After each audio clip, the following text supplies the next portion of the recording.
The tiny fish that roars louder than a jet engine.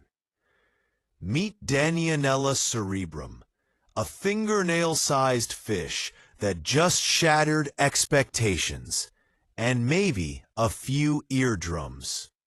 Though smaller than a paperclip, this translucent little creature can produce sounds up to 140 decibels. That's as loud as a jet engine or an elephant's roar. Scientists are still amazed by how such a tiny body can generate so much sound.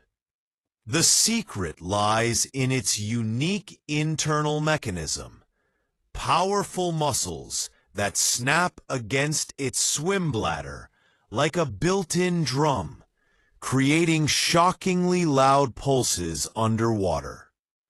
This discovery flips the script on what we thought we knew about animal acoustics, proving that size doesn't determine strength, and in nature, even the smallest voices can make the biggest noise.